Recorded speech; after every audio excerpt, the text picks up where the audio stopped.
Here we go. The future of story and 7 predictions on the AI creative landscape. Now, if you just want to jump ahead to the predictions, I'll put a timestamp right here. But if you want some context on how I think Gen AI is going to change our industry, then keep listening. So imagine this scenario.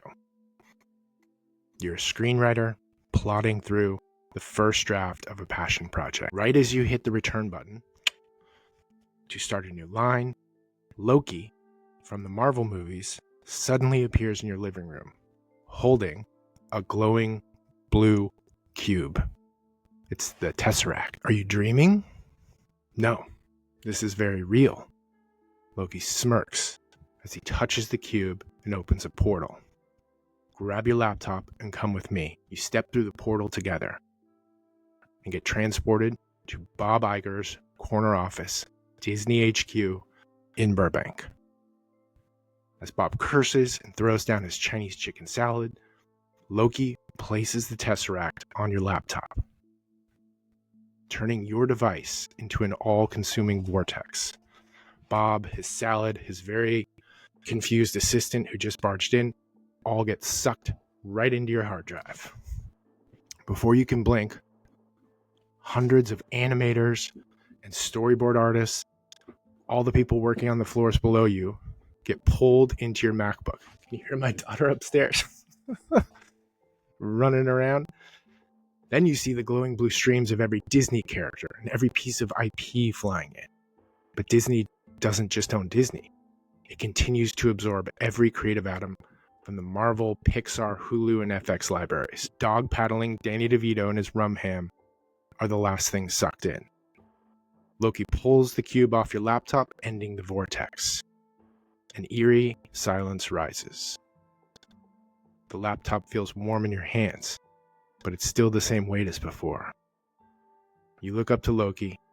What the fuck did you just do? He smirks again. I simply removed the obstacles for people like you. Added a little chaos to the creative landscape. Good luck. Loki touches the cube, disappears to another portal. You look down at your laptop, now holding an infinite amount of storytelling power. The realm of possibilities are endless, but where the fuck do you even start? This is the dilemma we'll be facing soon. If you can make anything, what the fuck do you make? We are entering the Studio of One era. So at some point down this river of time, we'll reach a major confluence. AI merging with the world-building programs like Unreal Engine and the metaverse Apple Vision Pro marketplaces to create a whole new story landscape. Humans will have godlike powers to create and sell immersive story worlds. For exactly 50 years, from Jaws 1975 until now, Hollywood perfected and recycled the same story formats over and over and over again. Blockbuster movies, rom-coms, awards contenders, half-hours, hours, procedurals, and every genre of both episodic and serialized shows. They use heroes and villains in 3- and 5-act structures, CGI spectacles, and the cult of celebrity to build movie studios, production companies, and broadcast networks. It was an amazing run, but Gen AI is the incoming asteroid that will wipe out the dinosaurs and completely restructure the landscape. Entertainment, with an E, will be replaced by AI-assisted entertainment, with an I. Interactive entertainment. Audiences no longer want to passively receive a story. They want to actively participate in it. Fictional worlds will no longer be broadcast out on one-way signals to be watched on 2D screens and held together with 3-act structures. The next era of franchises will be explored, investigated, and excavated, constructed with more non-linear story structures. Meanwhile, Gen AI is leaving its adolescence phase and it's ready to enter the workforce as a potential partner and collaborator. But if you really think about it, AI is just a reflection of us. It will only mirror and amplify our intentions. So, I've spent the last 2 weeks just researching everything about AI and reading a ton of articles on Substack. I want to start with one very important statement. I do not know shit about fuck, especially technology. I barely understand the difference between AI and cybernetics. But I went to a Gen AI conference in San Francisco to learn more, and I walked booth to booth, literally, canvassing the entire Palace of Fine Arts. I probably talked to 100 people, and I only met one AI entrepreneur that could have a remotely philosophical conversation about the impact of this technology on the art of storytelling. One. There's so many awkward no eye contact dildos in that beautiful building. So some of the AI evangelists looked at me like I was insane for even questioning their ideas. But I get it. They're STEM people, not story people. Engineer brains who see problem, then fix problem. They can't see how a pilot sets up the ending in season 5 like we can. But I did meet one very nice old man who was just there because he loved making AI clips of weasels in tutus playing tennis. But back onto the main points. All the big VCs and film studios like Lionsgate are investing in this space, and new Gen AI studios are launching every day. There's just no avoiding the tidal wave that is coming. And that all presents us storytellers with 3 choose-your-own-adventure options. Do we reject this? Do we reform this? Or do we run away from this problem? Now, I've waffled back and forth on this issue, but today I'm just going to focus on the reform option, because I do think this technology changing our creative landscape is inevitable, because the future of our entire creative landscape and everything that you would consume online is now dependent on curation, good taste, and curation. If the techies are in charge of curating the stories of this next culture, we'll just get a solar system's worth of mindless content, intrusive ads, and more divisive content to fuel the sex robot economy. Think Blade Runner 2049, just content marketing for sex robots. That's where we'll be headed if they are in charge of the creativity. But if storytellers get hired at these companies, and we can use good taste to curate this next creative culture, could we, this is a question, this is not a statement, could we potentially work with Gen AI to build a better version of Hollywood? I don't know. That's what I'm exploring in this episode. But the battle for the future of story is here. Does this era lead to a cyberpunk dystopia or a solarpunk utopia? Most of my peers are bashing Gen AI as a big threat to storytelling, and I understand. But as a fun exercise, I challenged myself to play devil's advocate. What if Gen AI is a good thing for writers and storytellers? So here we go. The future of story. Let's just start with this simple truth so we can all get on the same page. Gen AI is about to hit a tipping point, and it will transform the entire creative process and the entire creative landscape. Think of the city bending scene in Inception, when the architect, played by Elliot Page, freezes as Paris folds into itself. They were witnessing a new world where the old rules do not apply.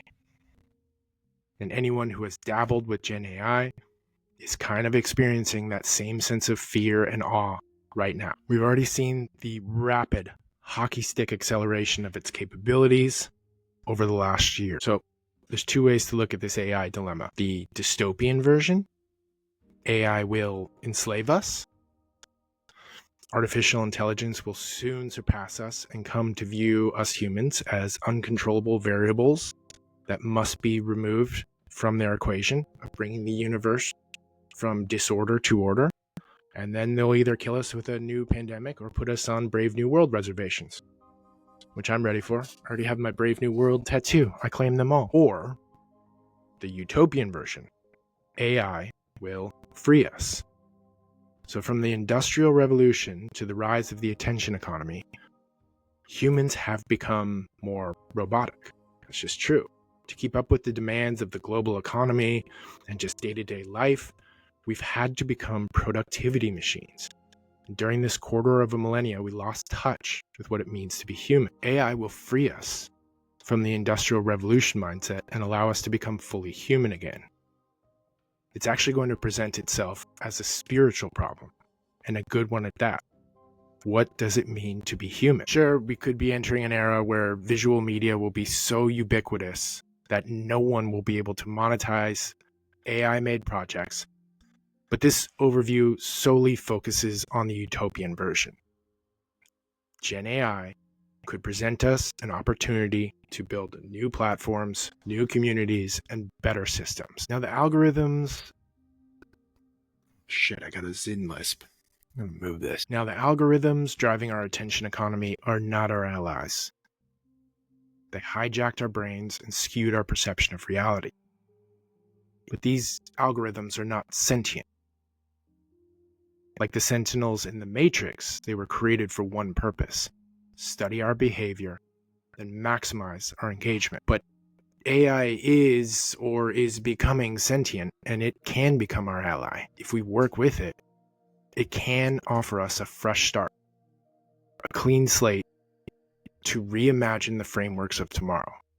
A true left brain, right brain partnership. One where we have the space to turn down the power on our brains and actually start leading from our hearts. EQ over IQ. I know that sounds cheesy as fuck, Hallmark, chicken soup for the soul, but it's true. Thinking got us here, to the dawn of Gen AI, to creating Gen AI. But we will have to feel our way through the next evolution, because we are no longer the smartest brains in the room. And if we're listening to our hearts, what does it tell us about the current state of storytelling? The gatekeeper model has fostered a risk-averse culture that has grown extremely stagnant, and streaming content right now feels more like it's maintaining an addiction, not sustaining us creatively.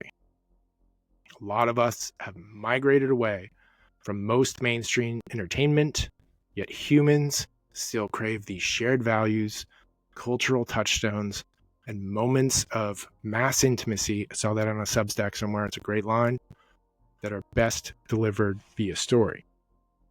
But most of the stories being delivered through our current systems are no longer impacting us. So the demand has never been higher for a new era of impactful and transformative franchises, but the current supply is very limited. All of these factors are leading to a tipping point and a confluence of technology. I think what we're about to witness with the rise of Gen AI is the end of bureaucracy. Adhocracy will eventually take its place. These are more flexible, adaptable, and informal organizational structures with no bureaucratic policies or procedures. Film clubs, DIY studios, decentralized VR, AR, and video game companies. The next George Lucas running an empire from their garage with one AI assistant doing everything from pre-production to budgeting to shipping merchandise. All of the subjective politics that defined the previous era will dissolve, and creators will be able to fuck this line. All of the subjective politics that defined the previous era of entertainment will dissolve, and creators will be able to craft Star Wars-sized worlds for thousands of dollars, not billions. Just think of the executive overhead at a big studio like Sony or Universal. For decades, they justified their massive salaries by assembling new slates, then managing or micromanaging the development process. But their main goal, for the most part, was to protect their positions at the company with safe, creative investments, not to maximize imagination or emotional impact. We're entering an era where it will cost a subscription fee to create a bootleg blockbuster, and one AI exec can do all of their jobs quicker, more effectively, while also remaining completely objective. Gen AI studio heads will see patterns in market-based data that no one else will see. And they won't have the big egos of the old execs, so they can order your fucking lunch for you as well. There are two major obstacles blocking great stories in the last era: the subjective taste of gatekeepers and high production costs. both are about to be completely removed from the board. That is fucking wild to think about. It's actually really hard to comprehend. The two biggest obstacles that all writers and storytellers and directors faced are going to be gone soon. Potentially, a logjam of untapped creativity is about to get unfucked and unleashed on the world. Ideas that were previously seen as too risky, too intelligent, or too dangerous will soon have an infinite amount of creative outlets to explore, and no political or financial obstacles to overcome. All of those spec scripts that you couldn't sell will soon have a path to production. But so will everyone else's. But as AI evolves, storytellers have to evolve with it. You can hear that truth and bury your head in the sand, but it's just going to sweep you away and take you for a ride either way. So is it better for us to ride the wave and reform from inside the ripcurl instead of resisting the inevitable outcome? The goal of this episode is to forecast how the landscape will restructure around AI. I'm not going to talk about the ethical dilemmas or the capabilities. Those are going to continue to evolve and change. But what does this creative landscape look like in a decade? So let's start with the Gen AI companies and why they need to hire good storytellers today. These companies can create all the cutting edge capabilities they want, but the success of their company will be determined by three other C's. Number one, curriculum. Storytellers need to get hired to create story structure courses for Gen AI companies. We need bumper lanes in this new landscape. Number two, community. Only storytellers can attract other storytellers. A platform with no users is worthless. So writers and storytellers need to be in charge of aggregating a creative community for Gen AI companies. How to attract, engage, and incentivize a new crop of Gen AI filmmakers and storytellers. Courses, discussions, film festivals, OWAs, open writing assignments, or I guess in this new landscape it would be called an OFA, an open film assignment. Point is, techies don't speak story. They know how to talk about tech specs. They don't know how to bring in a creative class. Number three, curation.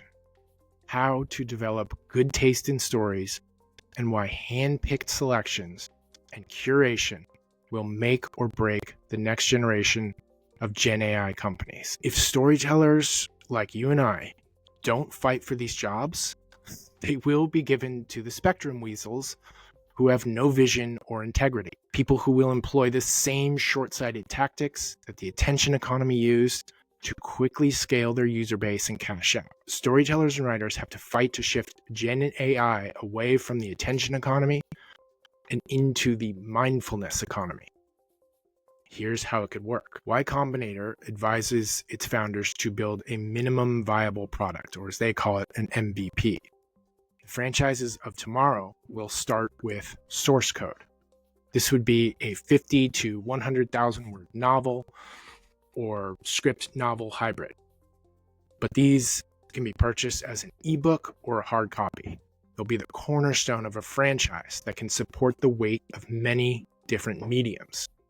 This is a finished product, honed by mentors, and pressure tested by peers, with pre-sales and sales determining the size, scope, scale of each project. Pixar has a better batting average than every other studio because they take time to get their source code right. Then they add all the visual layers to a sturdy foundation. The rest of Hollywood is dying because they chose spectacle and style over structure and substance. The incoming era of narrative franchise has to rely solely on substance. When anyone can make anything, you better fucking have something important to say. So I believe we're going to see a shift away from linear distribution to circular distribution, away from scarcity to abundance. Not going to see a hard sell anymore, but an open invite. Picture an XY graph. Imagine the horizontal x-axis as the timeline of a film's release and the vertical y-axis as its box office numbers. In the old model, all of the hype and the marketing for stories was funneled into focal points on a linear timeline. Click on this trailer, watch this episode, see this in theaters, don't miss this live event. Marketing campaigns cast a wide net, hoping to solicit people into making very specific transactions. It had to maximize the ROI on these focal points because that's where all the money was spent. This model used the scarcity mentality to highlight a small number of entry points, which then created a demand and a FOMO attitude around it, aka the hard sell. We were manipulated into buying movie tickets or watching new TV episodes to drive up the box office or the ad sales. But we're likely entering an era where storytellers won't be able to monetize most of their visual media and digital products that are solely being distributed online. If everyone can make a Pixar-style movie over the weekend, only the die-hard Pixar fans will remain loyal consumers. Think of it like vinyl. Superfans will continue to make the premium purchases, but it won't be enough to support the artists. In the new era, we have to use Gen AI to diversify our creative outlets. So that's the linear distribution model. Let's imagine circular distribution. Picture the hub of a wheel. Your source code, that perfected story, is the hubcap, the perfectly crafted center of your story, the heart of your franchise, the minimum viable product. Now picture there's the center, the spokes on a wheel that all come out. They're all connected to the hub, but they create a circular structure to make the rim of a wheel. In the new landscape of Gen AI stories, all of these spokes will be different story mediums carrying the same source code. With little to no production cost, one story can now be told 10, 12, 20, 25 different ways. Different mediums allow storytellers to access different creative communities. Future franchises can offer an abundance of entry points based on personal preference or targeted demographics. The hard sell scarcity model will be replaced by an open invite to explore an abundance of story formats. We are entering the 360 degrees era. Picture a small dot in the center of a larger circle, like the Creative Act cover by Rick Rubin. One imaginary world offering an endless amount of immersion. The depth of the dive is entirely up to you. The entertainment industry roles of writer, director, producer, actor, and crew soon condense to three primary roles in the entertainment era. You'll have the storyteller, the writer, director, producer, DP, editor, composer, all in one. You'll have the architect, someone who designs the franchise ecosystem and the UE game experience within it. And you'll have the community manager, marketing maven, who is in charge of aggregating and engaging fans with drops, deals, contests, and crowdfunding campaigns. Oh, I gotta stretch. I got my boxing shoes on. So let's use the story that you're currently writing as an example on how the process will change. Whatever you're working on right now, picture it in your head, because there's going to be a new process of development. Step one is to input an outline or overview into an AI development executive program. One document featuring everything from the story hook to the theme to the tone, and you'll put in a sample of your writing to establish that tone. That AI program will assess the market and give you some kind of green light score based on originality and demand. Then you write and perfect your source code, your script, novel, or Scravel hybrid. You'll take your Scravel and input that finished product into an AI program, which will pair the subject matter and the themes of your story to the preferred formats and platforms of different interest groups, targeted demographics. Now your fans can read a hard copy of your story like a purist, or let's just imagine some scenarios of what is going to be possible. They can put on AR glasses and have a debate with the antagonist of your story in their living room to understand the antagonist's motivations better. They can pick their favorite style of graphic novel, from Image Comics to Japanese anime, and have hard copies sent to their door or delivered right to their iPad. They can put on their Oculus and explore a story setting for hidden clues or new intel. They can scan their face and put it over the hero's face to watch an FX-style TV series adaptation. Or they can join your DIY film club and tackle an OFA, an open film assignment. They can make short films in your story universe. It can help add to the world. Now, we don't have all of these capabilities yet, but we will soon. 360-degree story worlds. However, the problem with most of the prominent AI filmmakers right now is that they're using outside-the-box technology to make things that are supposed to fit right back inside the boxes, meaning they are mostly using AI to replicate Hollywood-style movies. But in my opinion, it's the wrong approach. Gen AI is going to destroy the box entirely and create new storytelling formats. Writers and storytellers, directors, we have to remove the limitations of what we thought was possible. We have to evolve our creativity with this new technology. So here we go. Let's do some future forecasting. Again, these are wild-ass guesses. Leave an angry comment or challenge me to a fisticuffs duel. Don't care. I'm just trying to predict what the landscape is going to look like so we can continue to position ourselves to have creative jobs. Here we go. Prediction number 1.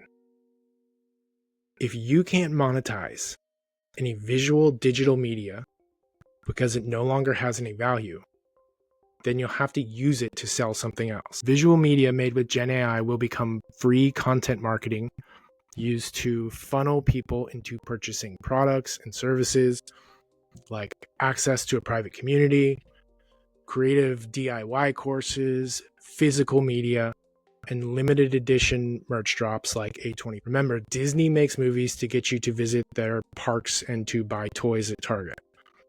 Amazon makes shows to keep you shopping on their platform. Apple makes shows to get you to keep buying new devices. The same strategies that they use will have to be employed by AI filmmakers. Use this to sell that. In fact, here's a wild fucking question to consider.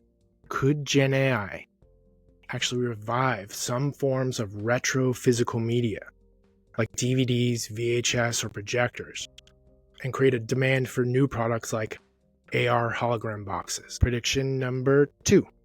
From goers to doers, the passive to active shift coming soon. In the past, people would sit in a musty movie theater with strangers and watch a one-way broadcast on a 2D screen that delivered a very predictable 3-act structure. Now people will join a film club, either local or online, with like-minded people who share the same taste in stories. Together, they can program a channel of their own DIY stories, hold weekend-long film festivals where they rent a theater for screenings and they have their own award ceremony. Why would you go to Alamo Drafthouse to see an old Hitchcock movie when you can make one with your friends over the weekend? In my opinion, film clubs will be like the garage bands or the softball teams of the Gen AI era. Lovers shifting from going to the movies to making their own movies. More for fun and for social events than profit. Prediction number 3. Hollywood studios will become digital theme parks for storytellers. Studios will become the custodians of pre-existing IP, not new story-generating factories. I mean, we're kind of already seeing this, right? Companies with libraries of pre-existing IP will sell temporary or subscription access to content libraries and a suite of AI filmmaking tools. It'll be like buying a ticket to a theme park for a day. So instead of watching an episode of The Simpsons on Hulu or watching old Looney Tunes clips on YouTube, you will purchase a package to create your own episodes. These licensed IP libraries will have bumper lanes so you can't make egregiously offensive content with their characters, but they will become popular GIFs and online experiences in the next era. Watermarked UG content made with iconic IP. Hollywood will continue to buy up and protect its most beloved franchises while finding new ways to monetize old shows and movies. I personally can't wait to make a shitty Law & Order episode for my dad as a Father's Day present. Be him and a Dennis Farina AI tracking down an altar boy who is poisoning the communion wafers to kill evil priests. Episode title: One Bread, Lots of Bodies. That's a Catholic joke for anyone that has had to go through many years of Catholic school. But again, the studios are not making this new shit. We are. They're just renting the old shit to us. Prediction number 4. No new movie stars and a new growing market of microtransactions. Chalamet and Zendaya could end up being the last movie stars, and Dune could end up being one of the last big blockbusters that we all experience in movie theaters. The acting path from Elio Perlman to Paul Atreides or Rocky Blue to Chani may never be made again. In a few years, there will no longer be a demand for new movie stars because filmmakers, using AI, will be able to license the voice and digital likeness of both living and dead actors. And you'll have to pay this licensing fee if you want to post your project on a big platform. Companies like Narrative AI are already attempting to consolidate the voice actor market for advertising projects, and the digital likeness deals for visual projects are coming soon. Narrative AI offers an Orson Welles AI voiceover for 4 weeks of access for a one-time fee of $5,000. So if you, in a few years, want to make a black and white Citizen Kane-style version of God Emperor of Dune, starring Marlon Brando as the Sandworm and with Orson Welles narrating the director's commentary, you can do it. It will cost you. But very soon, there'll be an infinite amount of casting choices on the horizon. And most of us won't be watching these AI-assisted stories in theaters. We'll be watching them on our Apple Vision Pros or our Oculuses, because these franchises, the franchises of tomorrow, will incorporate interactive elements that traditional movie theaters cannot provide. Prediction 5, old jobs will disappear, but new jobs will emerge around the same skills. Creative professionals will continue to lose stable jobs at the big companies, but they will be able to rebrand themselves as solopreneurs in this new rising peer-to-peer economy. They'll sell their creative skills and services through coaching, consulting, and content curation packages. 2024, 569 movies were made in the US. By the 2030s, millions of movies will be greenlit on Chase credit cards all around the world, launching an even bigger market for DIY collaborations. We'll see coaching. Screenwriters like me won't get hired to write for Netflix because those jobs won't exist, but I will be able to get hired by a book club of grandmas who have pooled their money together to commission a World War II romance script that they want adapted into a Gen AI feature in the style of Atonement or Casablanca. Screenwriters will also see consulting packages. Editors and storyboard artists will lose jobs at the big companies like Pixar and Disney, but they will be able to sell storyboard templates to DIY filmmakers, just like a PowerPoint or a Google Slides template. Or they get hired from the jump to create a custom shot-by-shot template for filmmakers to follow. You can't make a fluid movie out of random snippets. Someone will have to help them put the puzzle pieces together. We'll also see curating packages. Producers and directors who have spent years developing a good taste in projects and a good eye for aesthetics will lose big brand jobs to Gen AI, but smaller organizations will hire them to oversee content marketing campaigns, hyperlocal film festivals, and IRL workshops. I think the Gen AI space is going to become heavily prominent in educational. Like, documentary filmmakers can go to a school and help kids learn how to make documentaries. Again, big companies will continue to downsize and shed their in-house creative professionals, but the peer-to-peer economy will exponentially expand the creative services market. Prediction number 6, fractional ownership models, joint ventures, and open worlds. The Green Bay Packers are a nonprofit company owned by over 500,000 shareholders. That same model can be applied to acquiring IP and starting your own AI studio. Subreddit for Steampunk has 100,000 members. Imagine if they started a crowdfunding campaign to acquire the rights to their favorite steampunk novel like Perdido Street Station by China Melville, or The League of Extraordinary Gentlemen by Alan Moore, one of my favorites. A handful of them cannot afford to purchase the rights to a well-known story, but a few thousand of them do have that purchasing power. Then they can organize their own open-world systems. As Gen AI starts to dominate the creative marketplace, the creators of Gen AI will surely use the same Walmart Netflix model. Undercut the competition to aggregate a large user base, and after you've monopolized the market, you jack up the fucking price. So it could end up costing a lot of money to rent and use these AI programs, and that cost may have to be split up with fractional ownership models. In the future, all of us can become Homer Simpson Scorseses. We'll work at a nuclear power plant that's providing the actual energy for Gen AI systems while we're making mafia movies on our lunch breaks. Prediction number 7. Gen AI will drown out the mediocre storytellers and unleash a new era of masters. The people who unlearn the conditioning of the previous era and start from scratch will rise above the people who continue to create under the same set of rules that Hollywood still uses. The truth is, modern audiences are way ahead of the characters in movies and sitcoms because we've been heavily conditioned by their formulaic content.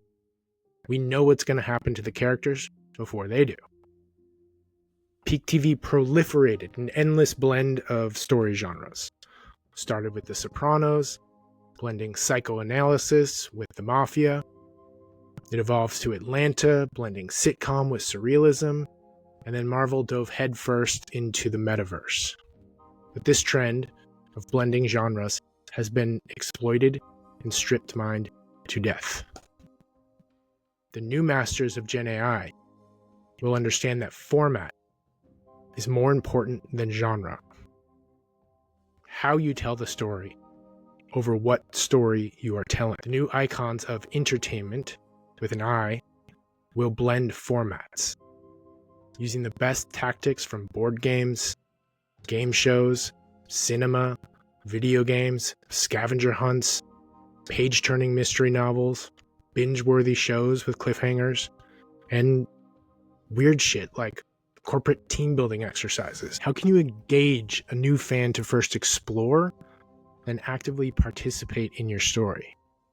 Letting them find their own meaning instead of spoon-feeding it to them at specific milestones on your linear story timeline. So what about some new formats that will or could emerge in the Gen AI era? I think we're going to see more non-linear formats like Minecraft, Meow Wolf, Myst, the old computer game. Imagine the Harry Potter first day of school setup, but it's your first day as a philosophy student at the Platonic Academy in Athens. And there's a master of philosophy just waiting to have a conversation under every portico. On the flip side of that, I think we'll also get condensed, conflict-heavy, but collaborative storytelling formats like Dungeons & Dragons. Imagine an anthology series, like American Crime Story, but it's an AR anthology experience called Crisis. You would put on your AR glasses, and your living room transforms into the Situation Room in the White House. You and 4 strangers, or friends, people you just met, are randomly assigned roles as the President of the United States and the Cabinet. Then you have to work together to find a mole, track down a fugitive, or prevent a nuclear war while the clock is ticking down. Real humans making decisions in real time while negotiating with AI antagonists on the screens and in your living room. Game theory mixed with cinematic storylines and all experienced at the pace of 24. I also think we'll see more relaxing, conflict-free, utopian, immersive experiences. According to AI, there's only been about 400 utopian books published in all of human history, and an uncountable amount of dystopian works. That ratio is a problem. We devour so much doom and gloom that it distracts us from imagining a better future. But raising the collective consciousness has become a big topic of discussion. Gen AI will provide the AR and VR tools to design our own utopian worlds in the metaverse, offering more soothing forms of escapism. Imagine if a group of artisans from Etsy created a medieval fantasy market or solar punk flea market to sell actually real-life crafts and jewelry. Just like the real estate agents in Second Life, these conflict-free worlds could also create side incomes, real social interactions, and it could be an open exchange of ideas or goods. As the world gets more complex, I do think humans will crave more peaceful, zen-like escapes. I think we'll also see more mixed media scavenger hunt style stories, or mysteries that use a blend of analog and digital formats. Imagine a detective story where you have to interrogate AI suspects in AR. You have hard copy files mailed to your house to review. You read a short novel that inspired the serial killer's manifesto. You watch surveillance footage for clues while you assemble your own True Detective corkboard in your creepy garage. You can also book a metaverse meetup in a dive bar with another human detective or another friend who's working the same case. You'd meet up in the metaverse to share clues. Gen AI will make it affordable for storytellers to distribute their story through a wide array of formats. And if you get stuck, you can always pay a little extra for a clue. Lucas's and the Kubricks of tomorrow will shed the limitation of the hero's journey structure and start experimenting with the Socratic method, game theory, and non-Western story formats. The North Star for the next era of franchises is immersion. Deep absorption in a detailed story world. So here's an excerpt from The Art of Immersion by Frank Rose. A little dated, but still a good read. An important read for where we're going. People have always wanted to, in some way, inhabit the stories that move them. The only real variable is whether technology gives them that opportunity. Our roles have shifted and expanded. The role of the broadcaster is not just to speak, but to listen. The role of the audience is not just to listen, but to speak. End quote. We now have that opportunity to offer that type of experience due to our advancing technology. So go back to the very beginning. Imagine that glowing blue tesseract in your hand. You have the power to conjure up every story ever told, from Beowulf to The Brutalist. But so does everyone else. How can you get someone to leave their own fictional universe that they're making to inhabit yours? That won't be an easy sell. But it starts with listening. I mean, really fucking listening to people's problems. We're about to have access to every type of Gen AI content we could ever want. Remixed a million different ways on every rating scale. From Pixar to Pornhub. But what kind of stories do humans actually need right now? That's the big question. Start there. Then start thinking like a cult leader. That's all I got today. Good luck. Leave your predictions in the comments below. Bye.